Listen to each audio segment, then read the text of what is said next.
أعوذ بالله من الشيطان الرجيم. بسم الله الرحمن الرحيم. رب اشرح لي صدري ويسر لي أمري واحلل عقدة من لساني يفقه قولي.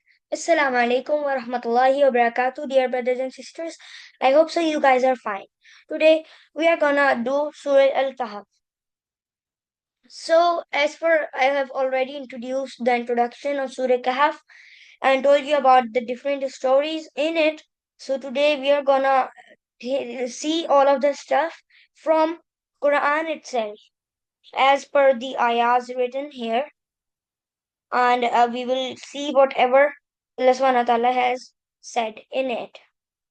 So there are probably four stories: trial of faith, the Ashab Kahf, trial of wealth, the men with two gardens, and then Musa alayhi salam and Khizr alayhi salam, trial of knowledge and trial of power. Zulkarnain alayhi salam. Okay, so one, two, and three, and four. Yes, there are four topics. So first of all, let's start with the Ashabul Kahf. So the most common information about them is that they lived till 309 years. Till these years, they were sleeping in a cave, and they fled to the cave when they wanted to preserve their faith on one God and escape from a tyrant polytheistic king. And they went in the cave and they slept there till 309 years. Okay, so this is the most common story among us, which we all know about. So let's see what Quran has told us about this. Let's take out Surah Al-Kahf.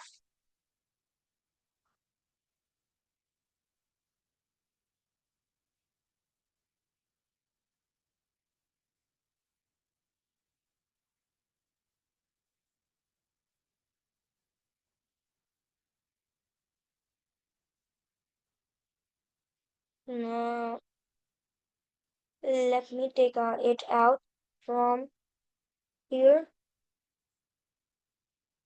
Quran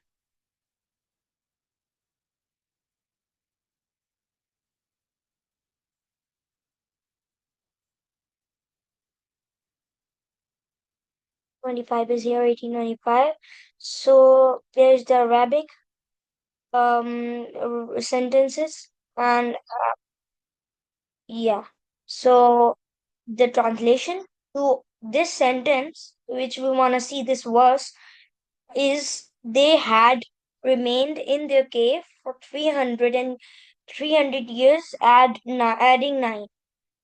So while this is going on, so we get to know the information that Allah subhanahu wa ta'ala is talking about someone, and saying to us about him that he remained in the cave till 300 years, adding 9 means 309 years. Okay, without adding, if Allah so wills.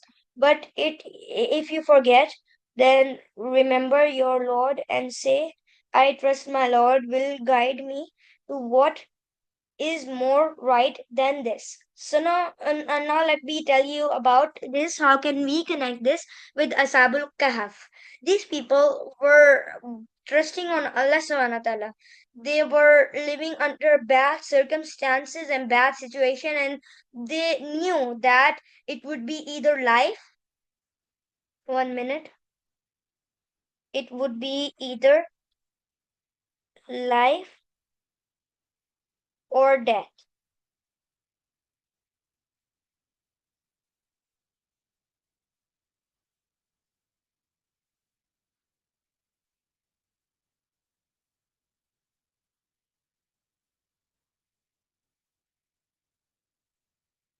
Okay, life or death. But they trusted on Allah. Whatever Allah wills happens.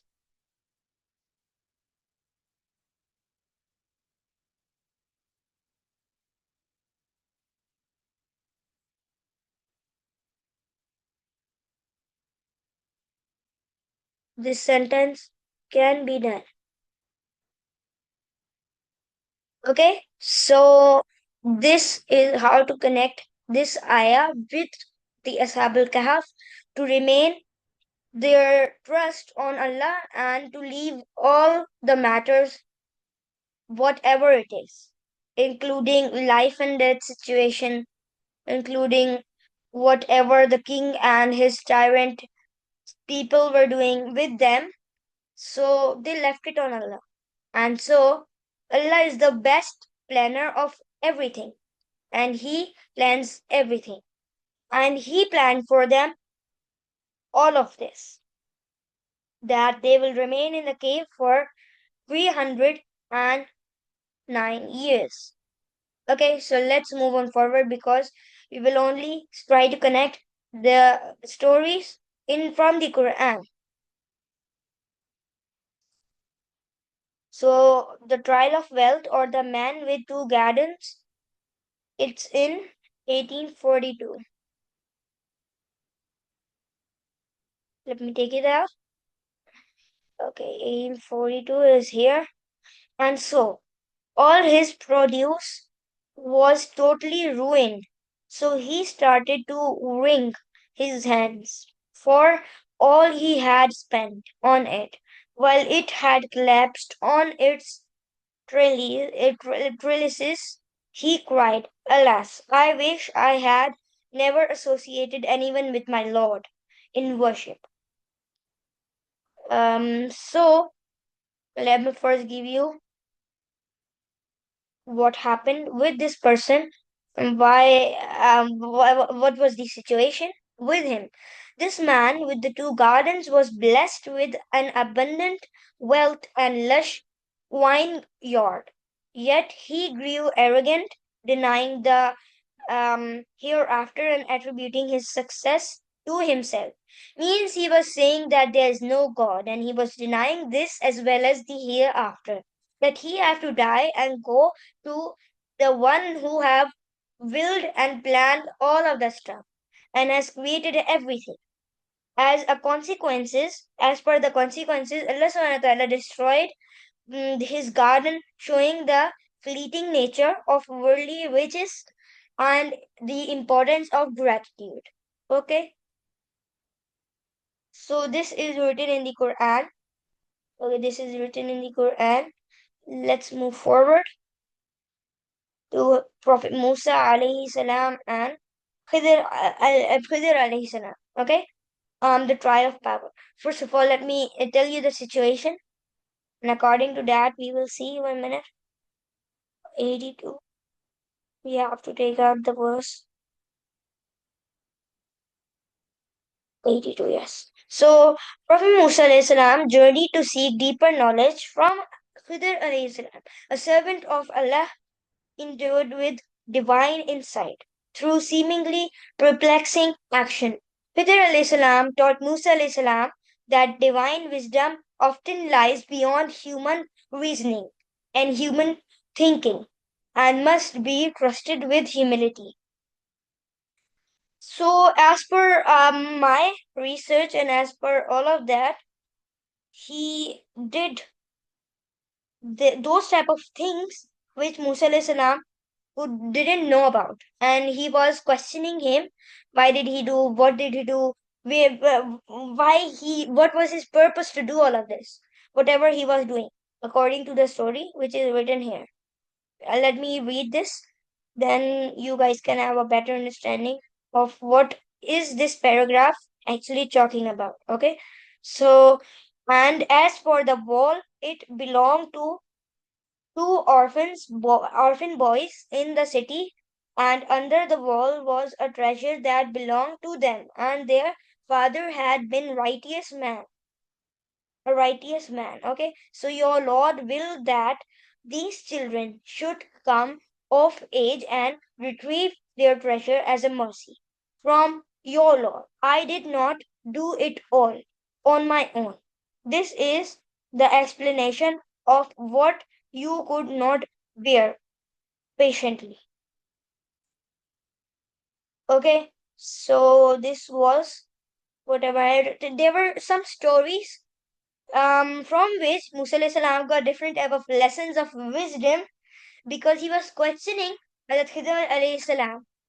Although Hazrat Khidr alayhi salam said to Musa alayhi salam to don't question him, but he was still questioning because he was very much confused of what Khidr alayhi salam was doing.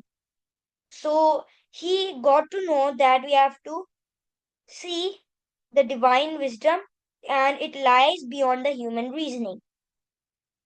Okay, so then there is the last one, then we will wrap up our session. Dulkarnain alayhi salam. So, trial of power.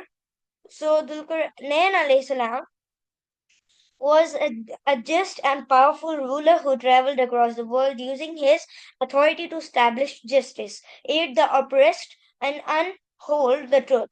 He built a mighty barrier to restrain the corrupt tribes of Gog and Magog, Yajuj and Majuj, exemplifying righteous leadership under divine guidance. Okay? And according to the Quran, whatever in Quran it's written, let's see, it's A94, AD 94. Here it is. They pleased, O Zulkarnain. Surely Gog and Magog are corrupting, spreading corruption throughout the land. Should we pay you tribute, provide that you build a wall between us and them?